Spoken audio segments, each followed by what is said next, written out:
the Penguins made a couple of changes at practice on Thursday, and I'm going to discuss what those changes were right after this.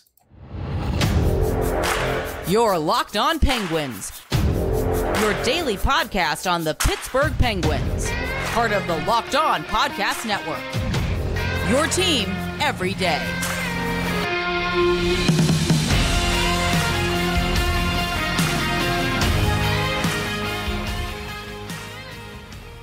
Hello, welcome back to another episode of the Locked On Penguins podcast. I am one of your hosts, Hunter Hodes. You can follow me on Twitter at Hunter Hodes. Riding solo for a second straight day as, yes, unfortunately, my co-host Patrick Damp is unable to get off of injured reserve for today. His mouth is still pretty sore after getting his wisdom teeth taken out on Wednesday, but have no fear. Pat is expected to return off of IR on Friday to help me preview both games for the Penguins this upcoming weekend against the Dallas Stars and the Colorado Avalanche. You can follow him on Twitter at Synonym for Wet, and you can follow the show's Twitter at LO_Penguins. Of course, thank you all so much for making this your first listen/watch of the day.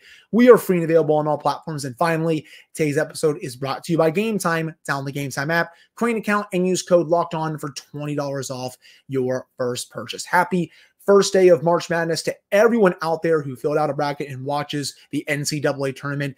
These 2 days, Thursday and Friday, are two of my top 5 favorite days in sports each year. They're right up there with the opening day of the Stanley Cup playoffs, opening day for MLB, and then the official start of the NFL season. I am on cloud 9 right now watching all of these games throughout the day on Thursday. Then I'll be doing the same on Friday as well. But enough about the NCAA tournament. Let's get into the Pittsburgh Penguins and how they did make a couple of much needed changes at practice on Thursday, one of which I really went ham on during my Wednesday episode, and that is taking Ryan Graves away from Erik Karlsson and putting him down on the third pairing.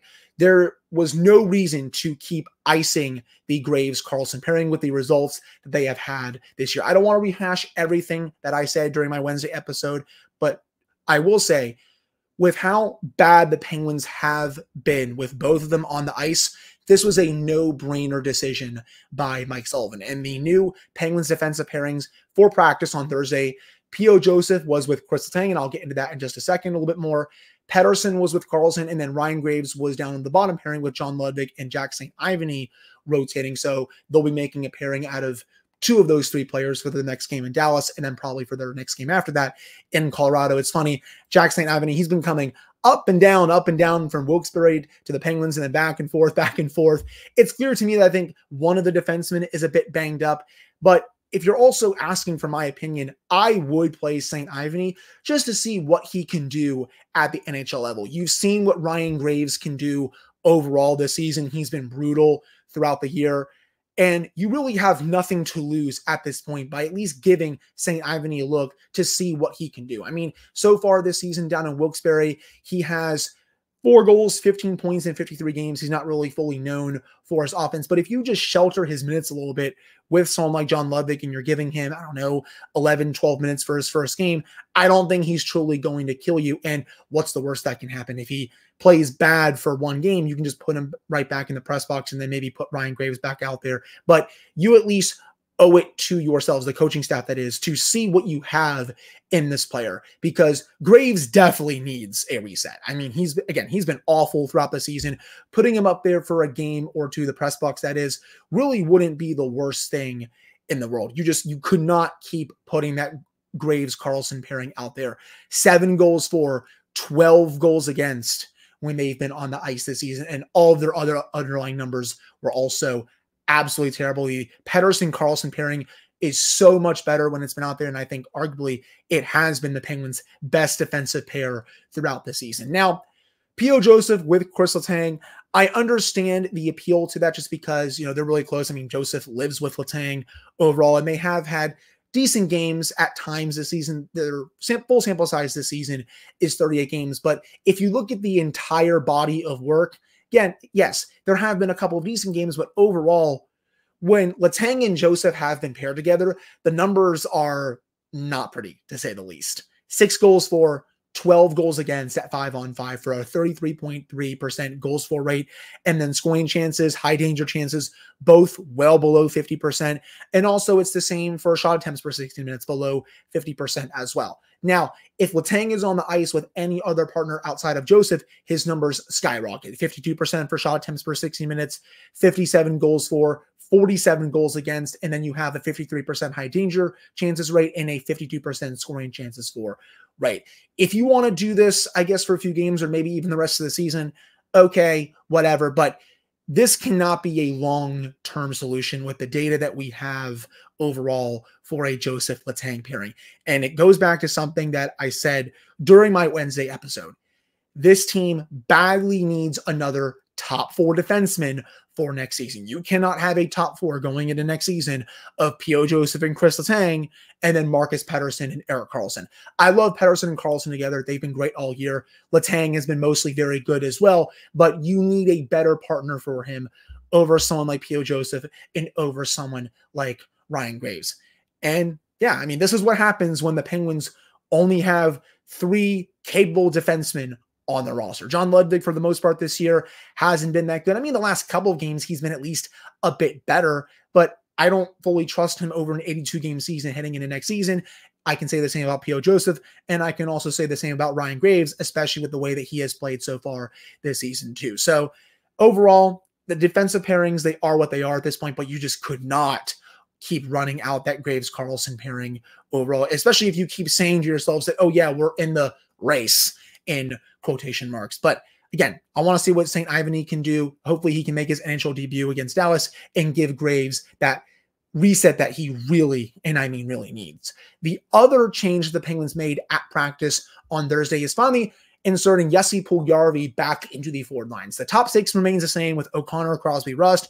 You also have Michael Bunting with Evgeny Malkin, Ricard Raquel, Smith, Eller, Pustin, so the ESP line still in full effect, but we do have Puljujarvi with Achari and Benstrom. And I want to see more of Puljujarvi. Everyone has been asking me, like, well, why does he keep getting scratched? Is this because, you know, managing his workload? Is it because something he did?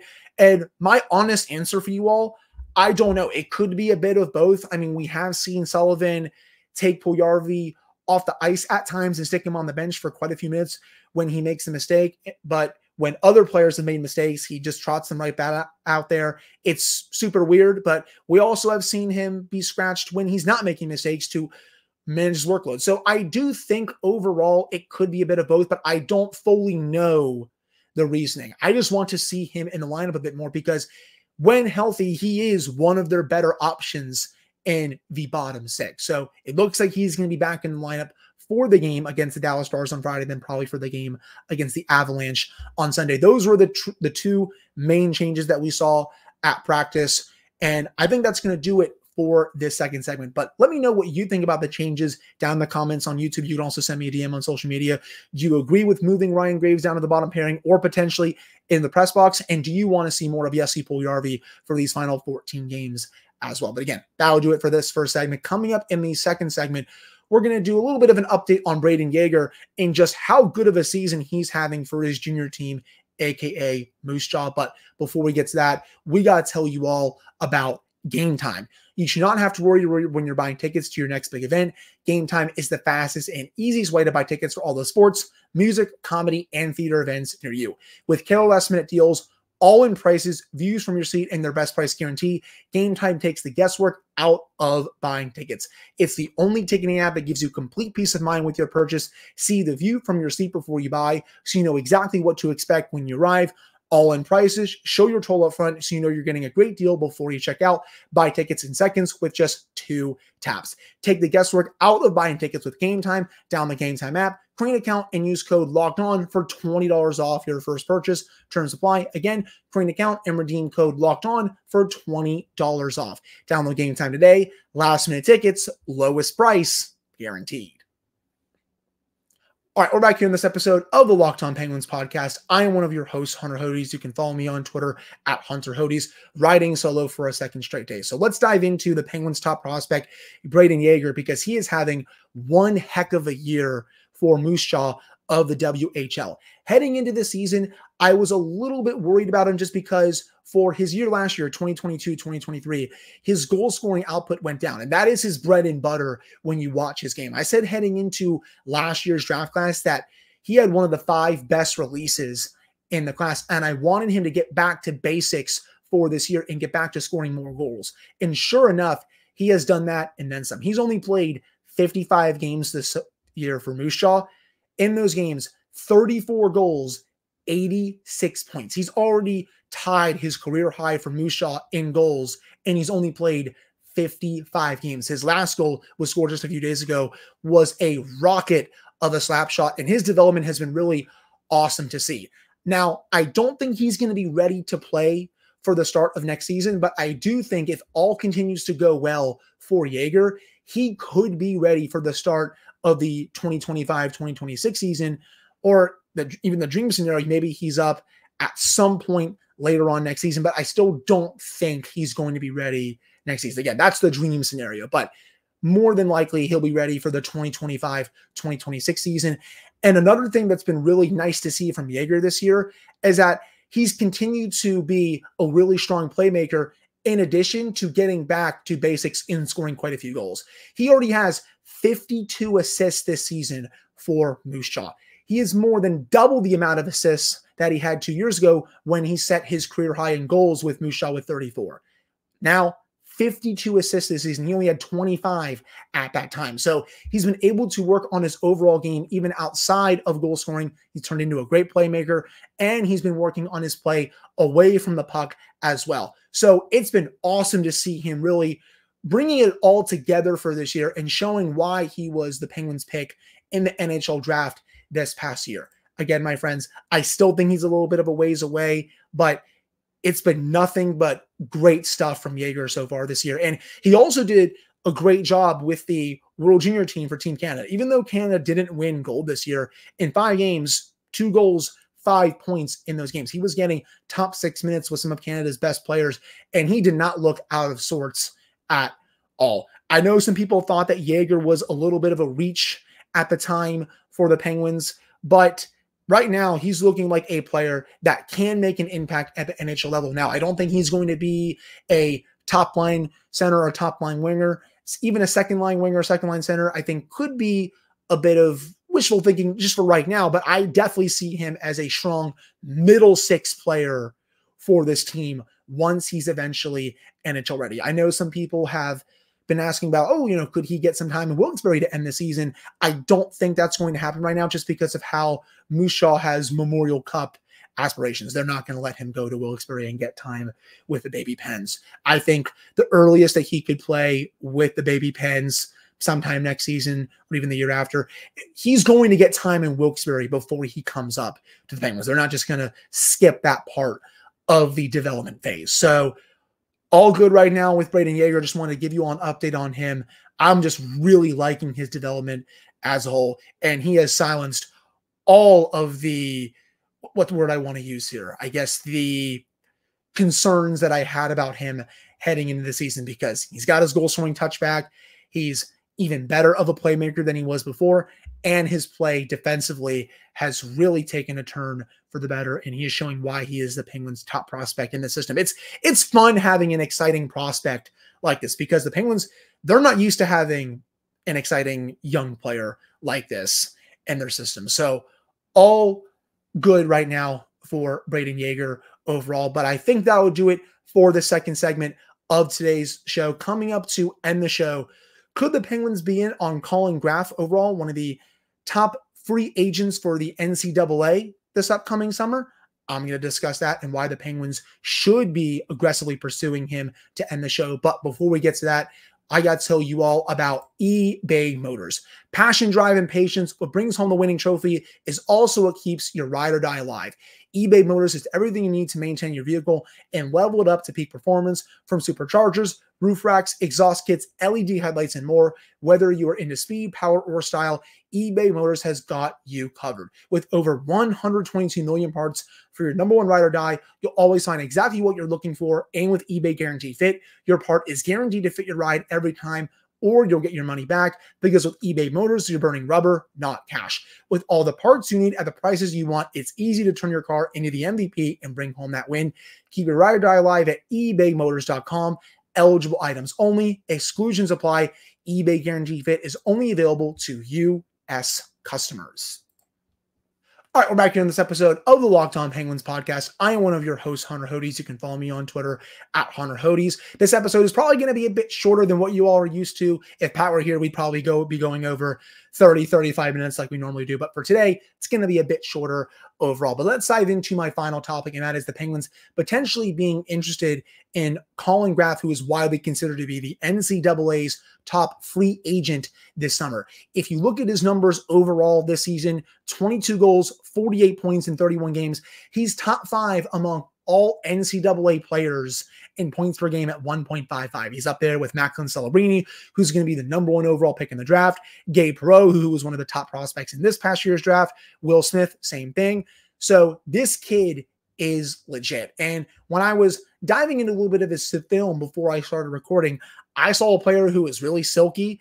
He makes a lot of great plays with the puck on his stick. He also has a great willingness to go to the net. For someone who's a bit smaller, he loves going to the net front and scoring some dirty goals. And he also has one heck of a release. And that's all great qualities for what you want in someone who brings a lot of offense to the table. Now, I do have to stress to everyone, normally these types of college free agents, they're not going to be bona fide top line players in the NHL. Maybe he can be a long-term second line player, but what you're more than likely going to get is a long-term middle six player. But still, this is the type of player that Kyle Dubas and company should be going after this summer. We keep seeing that he wants to get younger, and that is the right move. By the way, you need to surround this core with better and younger talent. And what better way of doing that than signing a low risk to potentially high reward player to your organization? Do I expect him to start out right away with the Penguins if he gets signed? No, I think he's going to start in Wilkes-Barre to get him acclimated to the professional game in the AHL. But if he lights it up down there, I could definitely see him being a call-up next season, whether it's November, December, or even when the new year turns in January. But if you are able to get this player, it would be really good overall, just because the Penguins, again, they don't have that many of these youngish players in their system that could potentially be close to playing right away. You know, I discussed Yager in the second segment. I don't think he's going to be ready to play this upcoming season, but I do think Collin Graf, he could be ready to play this season if he plays well down in Wilkes-Barre. And he's been great throughout his career for Quinnipiac in the NCAA. That's a school in Connecticut. Even last year, 21 goals, 59 points in 41 games. I already discussed his stats for this season, 48 points in 31 games. Though the Penguins are going to face, I think, some stiff competition for his services. I could see a team like the Boston Bruins, for example, being all over him. But if you can get this player, it could signal to other top college free agents, whether it's this year or next year or the year after, for them to be like, wow, the Penguins were able to get Collin Graf, even though they're at the end of their contending window with Crosby, Malkin, Letang and company. Man, maybe I should be considering the Penguins a little bit more as well. So you have that to think about too. But overall, very low risk, but potential high reward signing. And I should shout out Elliotte Friedman. He was the first to report this in 32 Thoughts Today. That's the only reason why I am discussing this on the Thursday edition of the show. But I think that'll just about do it for today's episode of Locked On Penguins podcast. Though I do want to close with one thing. I did get a comment on the YouTube page yesterday asking what the Penguins need to do to make the playoffs at this point. And honestly, they basically need to win out, go on this massive winning streak, 14 in a row preferably, and probably get a little bit of help. I think that's really the only way the Penguins can make the playoffs at this point. But it's very unlikely that they're going to get there. And with how chalked this season looks like it is right now, and with how tough these next two games are coming up against the Dallas Stars and the Colorado Avalanche, the Penguins season is basically over at this point. And, you know, the players can say what they want to say. The coaches can say what they want to say. But you know as much as I know that this season is over at this right. But I just still want to see what Sidney Crosby can do for the rest of the season. Hopefully he can extend his point per game streak and end the year with another point per game season and continue to make NHL history overall. But again, that will do it for this one. Thank you all so much for taking the time to listen to / watch this episode of the Locked On Penguins podcast. Pat will return on Friday as we preview the game against the Dallas Stars, and then we'll preview the game against Colorado Avalanche and dive into all the other news surrounding the Pittsburgh Penguins as a whole. Again, thank you all so much for tuning in. I really appreciate it. We'll be back with another episode for you all on Friday.